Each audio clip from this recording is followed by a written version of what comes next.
अच्छा हुआ देश यहाँ पर वीर रस के कवियों को नहीं बुलाया, बहुत अच्छा किए सर, क्योंकि वीर रस का कवि जानते हैं क्या पढ़ेगा? पाकिस्तान का सीना फाड़ देंगे, रावलपिंडी में झंडा गाड़ देंगे। काहे गाड़ दोगे भाई साहब? यहाँ जगह कम है क्या? जो काम यहाँ करना चाहिए यहाँ नहीं, सिर्फ रावलपिंडी वही झगड़े की जड़। और टिप्पणी पर ताली बजाना कि नापाक सरजमी पर पाक तिरंगा झंडा नहीं फहराया जाता। भाई साहब बीच में ना बोलो,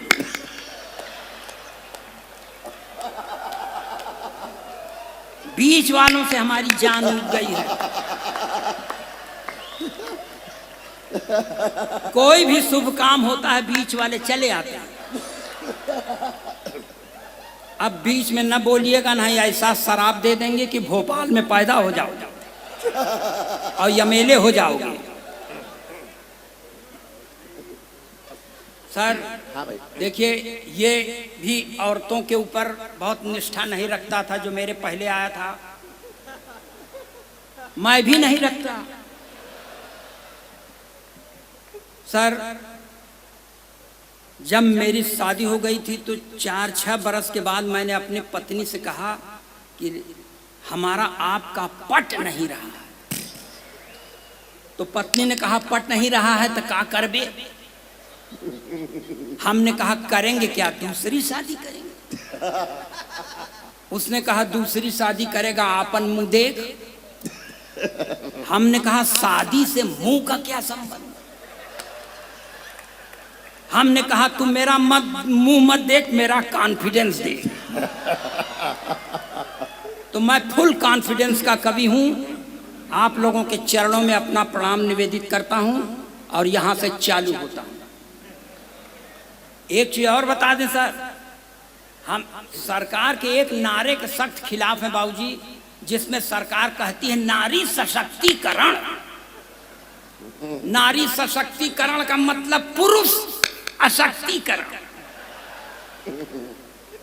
जौन काम अपने खिलाफ हो क्यों माने? लेकिन इसका मतलब थोड़ी है मैं अपने प्रधानमंत्री से पूरी तरह प्रभावित हूं बाबूजी। क्यों? क्योंकि प्रधानमंत्री का नारा है बेटी बचाओ बेटी पढ़ाओ मगर पत्नी छोड़ दे।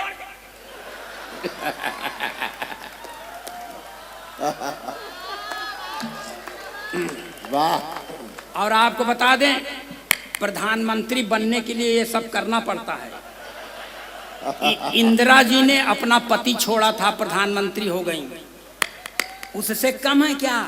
इनके पास जो था इन्होंने अपना छोड़ दिया, और मैंने भी अपनी पत्नी को छोड़ दिया है। भविष्य मेरा भी उज्जवल है,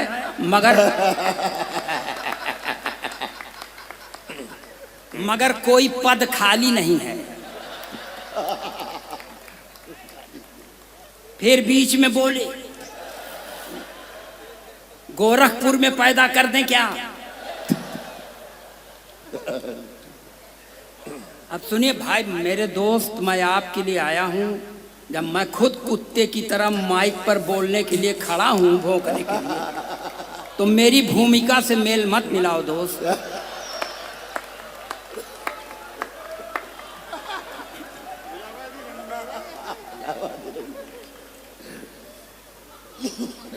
देखिए, अब हम पढ़ना तो बहुत चाहते हैं, मगर कांग्रेस के खिलाफ पढ़ नहीं सकते। भाई उनकी जनसभा में आए हैं, भाजपा के खिलाफ पढ़ नहीं सकते। उनकी सरकार है देश में और पढ़ने का मन है, तब क्या करें? सपा के खिलाफ पढ़ नहीं सकते क्योंकि उसमें सब अपराधी राजनीतिक हैं, मगर पढ़ने का मन है।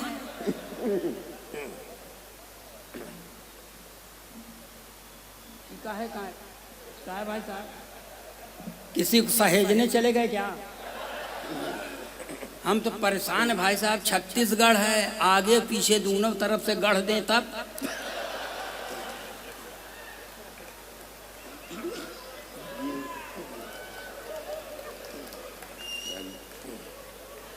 यहाँ से सुनिए, 4 पंक्तियां यहाँ से शुरू करता हूँ। एकदम देशभक्ति के चाशनी में डुबो के पढ़ता हूँ। अच्छा हुआ देश यहाँ पर वीर रस के कवियों को नहीं बुलाया। बहुत अच्छा किए सर, क्योंकि वीर रस का कवि जानते हैं क्या पढ़ेगा? पाकिस्तान का सीना फाड़ देंगे, रावलपिंडी में झंडा गाड़ देंगे। काहे गाड़ दोगे भाई साहब? यहाँ जगह कम है क्या? जो काम यहाँ करना चाहिए यहाँ नहीं, सिर्फ रावलपिंडी वही झगड़े की जड़। और टिप्पणी पर ताली बजाना कि नापाक सरजमी पर पाक तिरंगा झंडा नहीं फहराया जाता।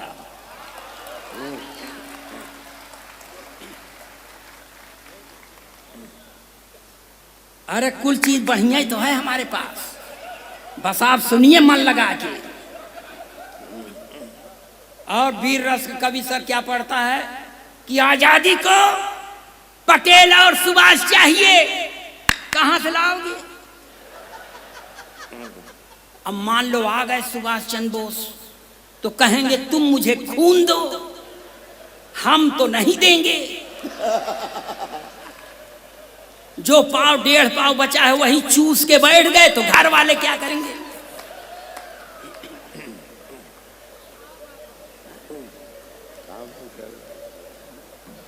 और बता, अब चालू हो जाए कि इसी तरह कथा सुनाते रहें? ताली बजाइए, अपना काम लगाता हूं मैं। हमारे उत्तर प्रदेश में एक नेताजी थे, अटल जी। वो इलेक्शन के पहले इस दल में थे, आइन इलेक्शन पर उस दल में चले गए। पूछा गया क्या काहे चले गए? कहें इस दल का नाश कर देंगे। पूछा गया कैसे नाश कर दोगे? तो कहते हैं मैं नेवला हूं।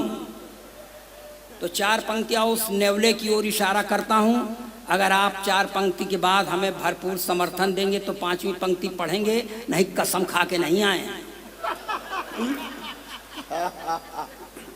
सारे तिलिस्म टूट गए ठाट बाट के, सारे तिलिस्म टूट गए ठाट बाट के, खूब माल कमाए थे चरण चाट चाट के, खूब माल कमाए थे चरण चाट चाट के, सारे तिलिस्म टूट गए ठाट बाट के।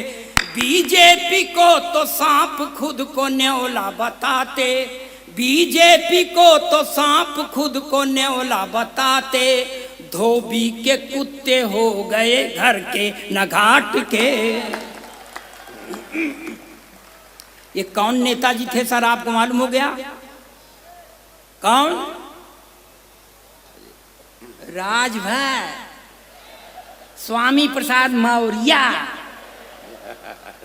तुम्हारा सामान्य राजनीतिक ज्ञान हमारा तुमसे ज्यादा अच्छा है, इसलिए कि आप छत्तीसगढ़ के हो। हाँ, अरे यार यहाँ से बीच में बोलवैयन कर तांता लगा है साहब। हाँ भैया। और पढ़ता हूँ 4 पंक्तियां सर जी, इसको भी ध्यान से सुन लीजिएगा। फोटो खींचे वाले भगवान करें इनका कैमरा टूट जाए, इनका मोबाइल गिर जाए। हाँ हाँ भैया। बोलो ना बीच में ना बोलो। हम बहुत कुत्ते की तरह भौंकने के लिए खड़े हैं, हम खुद है, बीच में ना बोलो। हाँ भैया। जो हैं पढ़े लिखे वो सब हैं संतरी बने, जो हैं पढ़े लिखे वो सब हैं संतरी बने, अपराधी माफिया हैं जो वो मंत्री बने, अपराधी माफिया हैं जो वो मंत्री बने, जो हैं पढ़े लिखे वो सब हैं संतरी बने। जिसने विवाह करके अपनी पत्नी छोड़ दी, जिसने विवाह करके अपनी पत्नी छोड़ दी, वो अपने देश में प्रधानमंत्री बने।